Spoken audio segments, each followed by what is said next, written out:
BRS నేతల foreign politics, విదేశీ యాత్రకు గులాబీ పార్టీ ప్లాన్. రాజకీయ స్ట్రాటజీలో భాగంగానే పార్టీ ఎమ్మెల్యేలు ఎమ్మెల్సీలు మాజీల టూర్. ఇప్పటికే అందరికీ ఇన్విటేషన్లట. చైనా, రష్యా, యూకే దేశాలకు పయనమవుతురట. అందరూ ఒకేసారి వెళ్లకుండా టీంల వారీగా పోతున్నారట. కార్ ఫ్యూచర్ ప్లాన్ పై డిస్కషన్. ఓ జాతీయ పార్టీతో కలిసి పనిచేసే అంశంపైన చర్చించే ఛాన్స్.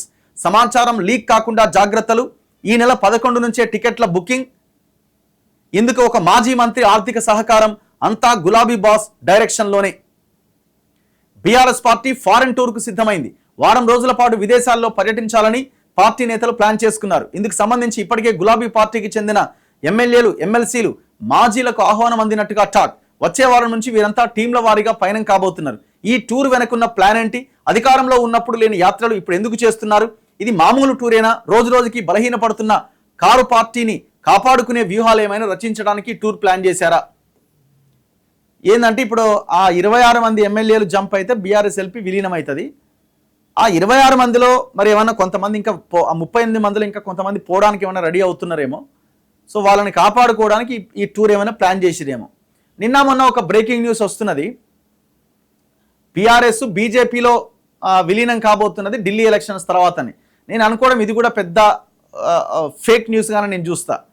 ఎందుకంటే ఇప్పుడు బీఆర్ఎస్ బీజేపీలో దేనికోసం విలీనం అవుతుంది?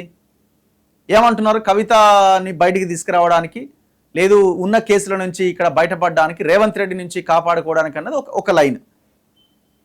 వీళ్ళకి వచ్చిన నష్టమైంది. వీళ్ళ దగ్గర వేల లక్షల కోట్ల రూపాయల సంపద పోగుబడి ఉన్నది, భూములు పోగుబడి ఉన్నాయి. వాళ్ళు వాళ్ళ బినామీల పేరు మీద బలమైన ఇన్ఫ్లుయెన్స్గా వాళ్ళ కమ్యూనిటీని తయారు చేసుకున్నారు. కొంతమంది మాఫియాని తయారు చేసుకున్నారు.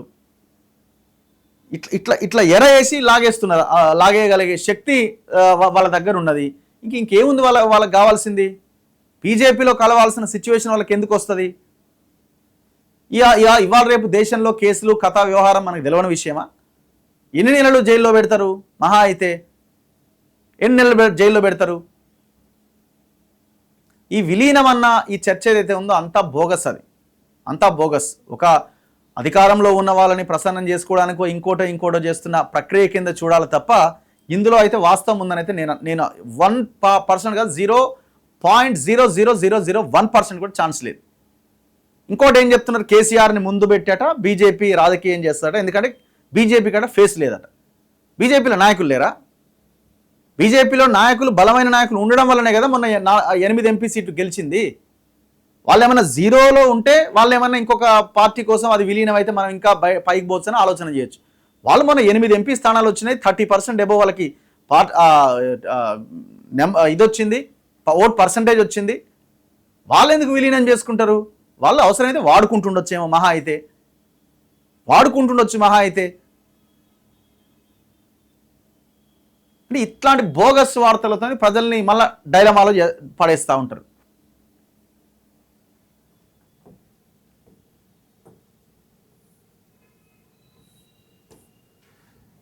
సో ఇట్లా వీళ్ళంతా ఫారెన్ టూర్కి పోతురట పార్టీని కాపాడుకునే ప్రక్రియలో భాగంగా.